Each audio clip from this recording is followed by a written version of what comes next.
Good evening everyone.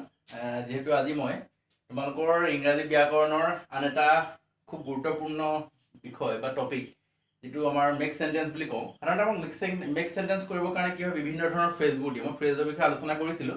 ঠিক আছে, ফ্ৰেজবোৰ দিয়ে যেনে প্ৰিপজিশনাল ফ্ৰেজ দিয়ে, ভাৰ্ব ফ্ৰেজ দিয়ে, কেতিয়াবা নাউন ফ্ৰেজ দি দিয়ে। আমাক সেইকেইটা ব্যৱহাৰ কৰি আমি বাক্য বনাব লাগে। ঠিক আছে, এই কনচেপ্টটো সাধাৰণতে ক্লাছ 6ৰ পৰা একদম 12লৈকে দিয়ে। এই বস্তুটো কমন হয়, সবৰ কাৰণে প্ৰযোজ্য হ'ব। আৰু মই সেই আগৰ পুৰণা পেপাৰৰ পৰা প্ৰিভিয়াছ কুৱেশ্যন পেপাৰৰ পৰা মই প্ৰায় 50 to 60 ইয়াত মেক সেন্টেন্সৰ বিভিন্ন ধৰণৰ ফ্ৰেজ, ইয়াত কিছুমান প্ৰিপজিশনাল ফ্ৰেজ আছে। ঠিক আছে, আৰু প্ৰিপজিশনাল ফ্ৰেজবোৰ কি হ'ব, আমাক প্ৰিপজিশনটো হেল্প কৰিব। আমাক যিহেতু আৰু এটা কনচেপ্ট আছে প্ৰিপজিশন, নহয় জানো? সেই কনচেপ্টটো সেইকাৰণে তোমালোকে যদি ভালকৈ বুজি লোৱা, সেই প্ৰিপজিশনটো তোমালোকে অলপ কি কৰিব, এই বস্তুটোৱে সহায় কৰিব। ঠিক আছে, আমি এতিয়া যদি আলোচনা কৰোঁ এটা এটাকৈ, মই যিহেতু মিনিংবোৰ কৈ যাম আৰু মই বাক্যটো লাহে লাহে কৈ যাম, তোমালোকে লিখি ল'ব পাৰিবা। ঠিক আছে, প্ৰথমটো আছে লুক এট। লুক এট মানে কি? লুক এট মানে চোৱা। সাপোজ আমি বাক্য যদি বনাওঁ লুক এট দ্য পিকচাৰ। ঠিক আছে, তেনেকৈ আমি কৰিব পাৰোঁ। তাৰপিছত আছে আমাৰ লুক ইনটু। লুক ইনটু মানে অনুসন্ধান কৰা, অনুসন্ধান কৰা। Suppose the police officer look into the matter, but the police officer looks into the matter. তেনেকৈ আমি লিখিব পাৰোঁ। তাৰপৰা লুক ফৰ। লুক ফৰ মানে বিচৰা। Suppose I am looking for my new chart, মই মোৰ নতুন চাৰ্টটো বিচাৰি আছোঁ। তেনেকুৱা প্ৰসংগত ব্যৱহাৰ কৰিব পাৰোঁ। তাৰপৰা আছে লুক আফটাৰ। লুকৰ গোটেইটো লুক চিৰিজ দেই। লুক আফটাৰ, লুক আফটাৰটো হৈছে যে চোৱা চিতা কৰা। Every parents look after their child. প্ৰতিজন মাক বাপেকে নিজৰ ল'ৰা ছোৱালীক কি কৰে, চোৱা চিতা কৰে। তাৰপিছত আহিছে এংগ্ৰি এট। এংগ্ৰি এট আৰু এংগ্ৰি উইথ আছে। মানে কি হয়, এংগ্ৰি এটটো কি হয়, যদি মানুহজনৰ ব্যৱহাৰ পাতিলৈ খং কৰে, দুয়োটাই খং কৰে বুজায়, তেতিয়া এংগ্ৰি এট হয়। আৰু যদি মানুহজনক ডাইৰেক্ট খং কৰে তেতিয়া কি হ'ব, angry with. Suppose he is angry with me, তেওঁ মোক খং কৰিছে। বা যদি কওঁ he is angry with me, he is angry at my behaviour, মোৰ আচৰণটোক তেওঁ যদি খং কৰা বুজায় তেতিয়া এংগ্ৰি এট হ'ব। আৰু মানুহজন যদি ডাইৰেক্ট খং কৰে তেতিয়া এংগ্ৰি উইথ হ'ব। ডিল ইন। ডিল ইন মানে ব্যৱসায় কৰা, বস্তু পাতি ব্যৱহাৰ কৰা। Suppose he deals in cotton clothes, তেওঁ কপাহী কাপোৰৰ ব্যৱসায় কৰে। আৰু ডিল উইথ মানুহৰ লগত যোগাযোগ কৰে, যিটো হি ডিলছ উইথ পাব্লিক, তেওঁ মানুহৰ লগত যোগাযোগ কৰে। কনভিক্টেড অফ দোষী সাব্যস্ত কৰা। Suppose he was convicted of liar, তেওঁক মিছলীয়া বুলি দোষী সাব্যস্ত কৰা হৈছিল। On account of. On account of মানে বাবে বা উপলক্ষে। Suppose our school will remain close tomorrow on account of tithi of মাধৱদেৱ, তিথি অফ শংকৰদেৱ, আমি তেনেকৈ লিখিব পাৰোঁ। নেক্সট আছে ব্ৰেক ইন আপোন। ব্ৰেক ইন আপোন মানে সোমাই পৰা। আমি যদি কওঁ যে আমাৰ মাজত সোমাই নপৰিবি দেই, আমি যি পাতিছোঁ সেইটো আমাৰ কথা, আমাৰ মাজত সোমাই নপৰিবি, এনেকৈ লিখিব পাৰোঁ। ড'ন্ট ব্ৰেক ইন আপোন ইন আৱাৰ চিক্ৰেট কনভাৰচেশ্যন, আমাৰ গোপনীয় কথোপকথনৰ মাজত তই সোমাই নপৰিবি, তেনেকুৱা কথা। বেগ এণ্ড বেগেজ, যিটো আমি টালি টোপোলা বান্ধি বুলি কওঁ। সাপোজ ব্ৰিটিছসকলে টালি টোপোলা বান্ধি ভাৰত এৰিছিল। The British left India with bag and baggage. The British left India bag and baggage. At home in. At home মানে পাকৈত। He is at home in mathematics বা he is at home in English, এনেকৈ আমি লিখিব পাৰোঁ। Accused of, এইটো দোষী সাব্যস্ত কৰা। হি ৱাজ একিউজ অফ থিফ্ট, তেওঁ চুৰ কাৰ্যটোৰ কাৰণে তেওঁ দোষী সাব্যস্ত কৰা বা দোষী সজোৱা হৈছিল। ইনষ্টিড অফ। ইনষ্টিড অফ মানে পৰিৱৰ্তে। Suppose he gave me 10 rupees instead of this particular marker, এই মাৰ্কাৰটোৰ পৰিৱৰ্তে তেওঁ মোক 10 টকা দিছিল। In lieu of. In lieu of মানে পৰিৱৰ্তে, instead of, in lieu of. ঠিক আছে, ইন লিউ অফ আমি কেইটা বেলেগ বেলেগ বাক্য লিখিব পাৰোঁ। Suppose he gave me a pencil in lieu of my small gift, মোৰ সৰু উপহাৰটোৰ কাৰণে তেওঁ মোক পেঞ্চিলডাল দিছিল, আমি তেনেকৈ বনাব পাৰোঁ। In spite of. ইনস্পাইট অফ মানে স্বত্তেও। সাপোজ তাই বেমাৰ হোৱাৰ স্বত্তেও তাই কিন্তু পৰীক্ষাত ভাল ৰিজাল্ট কৰিছিল। In spite of her illness she made good result in the examination, আমি তেনেকৈ লিখিব পাৰোঁ। মেড অফ আৰু মেড ফ্ৰম। মেড অফ আৰু মেড ফ্ৰম দুটা বস্তুৱে কি হয়, বনোৱা বুজায়।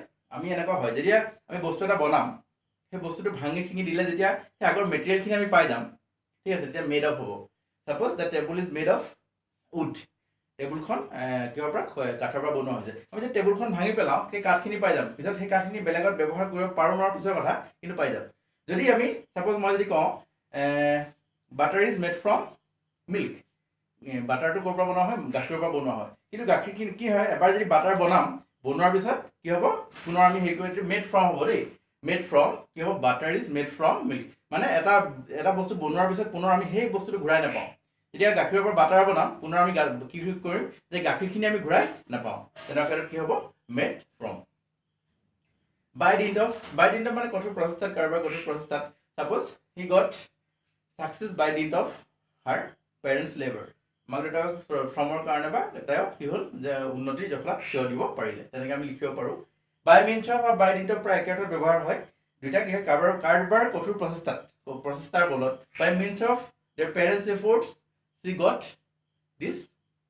she got his destination আমি লিখিব পাৰোঁ by means of his parents efforts he got his destination যে মাক দেউতাকৰ কঠোৰ পৰিশ্ৰমৰ ফলত বা প্ৰচেষ্টাত কি হ'ল তেওঁ নিজৰ গন্তব্যস্থল পালে not only but also মানে যেতিয়া দুইটা পজিটিভ হ'ব তেতিয়া আমি দুটা বাক্য থাকিব যেতিয়া দুটা পজিটিভ বাক্য হ'ব তেতিয়া আমি কি কৰিম not only but also ব্যৱহাৰ কৰি বাক্যটো এক কৰি আমি লিখিব লাগিব সাপোজ তেওঁ বুদ্ধিয়ক তেওঁ কঠোৰ পৰিশ্ৰমী আমি এনেকৈ লিখিব পাৰোঁ তেওঁ বুদ্ধিয়কী নহয় কঠোৰ পৰিশ্ৰমী he is not only intelligent but also' hard working neither নৰ এটা যদি নহয় দুইটা যদি নিগেটিভ হয় তেতিয়া আমি কি কৰিম নাইডাৰ নৰ ব্যৱহাৰ কৰি বাক্যকেইটা কি কৰিম এক কৰিম আৰু তাক মিক্স সেন্টেন্স আমি যদি বনাওঁ suppose he is not honest he is not intelligent আমি যদি এইটো এনেকৈ লিখোঁ হি ইজ নাইডাৰ অনেষ্ট নৰ ইণ্টেলিজেণ্ট নাইডাৰ অনেষ্ট নৰ ইণ্টেলিজেণ্ট আইডাৰৰ যদি আমি এটা লিখিব পাৰোঁ আইডাৰটোত আমি যিকোনো এটা আইডাৰ হি উইল গ' অৰ মি অৰ আই উইল গ' ঠিক আছে হয় তেওঁ যাব নহয় মই যাম ব্লু ব্লাড মানে এইটো সম্ভ্ৰান্ত পৰিয়ালৰ যি বুজালে ব্লু ব্লাডটো হয় he is a member from blue blood বা ফ্ৰম এৰিষ্টক্ৰেচি ফেমিলি ঠিক আছে আমি এইটো ক্ষেত্ৰত ব্যৱহাৰ কৰিব পাৰোঁ ইন ব্লেক এণ্ড হোৱাইট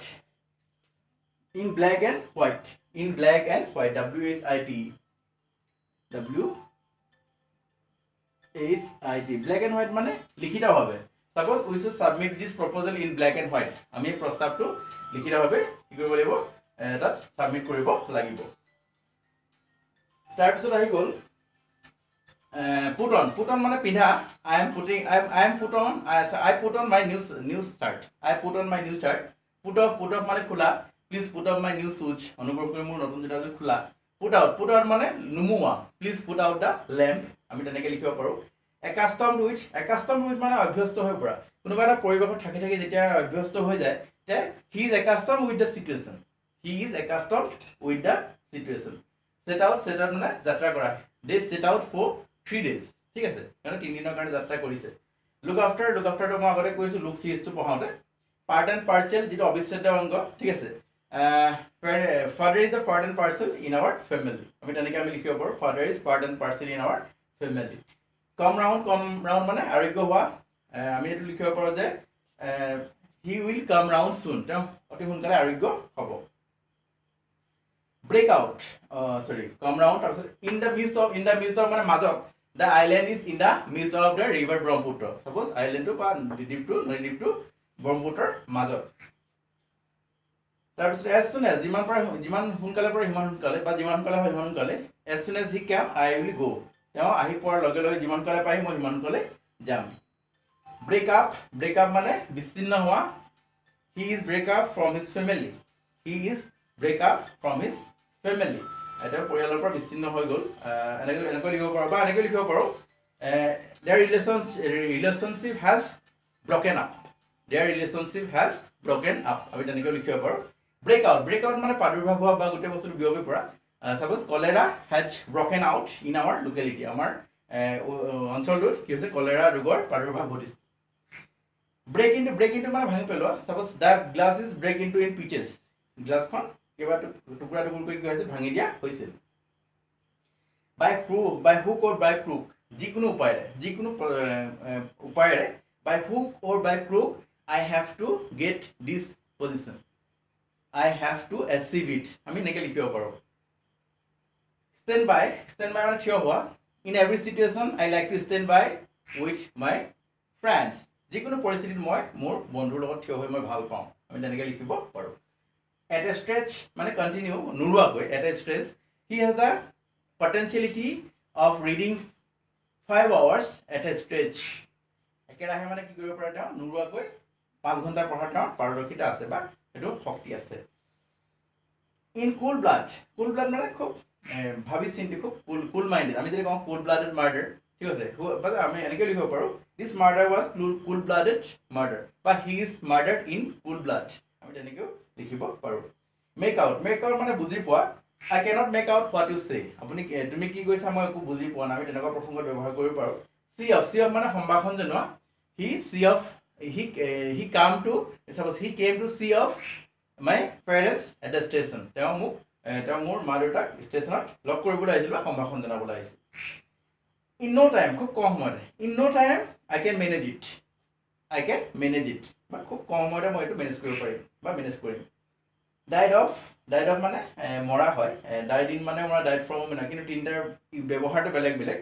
ঠিক আছে, এতিয়া যিহেতু মই আগতে কৈছোঁ look series to look into, look for, look at, look after, এইকেইটা চাবা, angry at, angry with, deal in, deal with, এইবোৰ প্ৰিপ'জিশ্যনত সহায় কৰিব দেই. প্ৰিপ'জিশ্যন আমাৰ বঢ়াবলৈ এইবোৰ ফ্ৰেজ দিয়ে কেতিয়াবা. ইয়াত আমি পাইছোঁ died of মানে যদি বেমাৰত ঢুকায় তেতিয়া died of ব্যৱহাৰ কৰে. died of পিছত of, suppose he is died of cholera, he is died of malaria. ঠিক আছে, আৰু এক্সিডেণ্টত ঢুকালে died in হ'ব, he is died in accident. died from, আৰু নিজৰ দুখত যদি ঢুকায় তেতিয়া কি হ'ব, died from overeating বা died from overdrinking, তেনেকৈ আমি ব্যৱহাৰ কৰিব পাৰোঁ. টেক টু হাৰ্ট, হৃদয়ংগম কৰি লোৱা. চাপ'জ এনেকৈ আমি লিখিব পাৰোঁ, my discussion, he take my discussion with take to heart. He take এনেকৈ লিখিব পাৰোঁ আমি, হি কোনটো আছিলে, take to heart. He takes my discussion to heart.